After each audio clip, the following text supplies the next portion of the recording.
everyone, welcome back to our channel. In today's video, you're gonna see how to turn off Reels on Facebook. So to do that, head over to the Facebook application.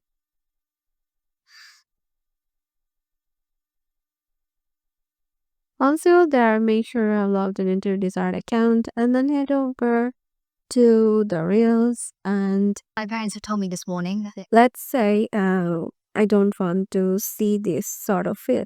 So what I will do is just to tap on the three dots on the lower right corner and then tap on not interested. And to see fewer reels like this, you can choose see fewer posts like this.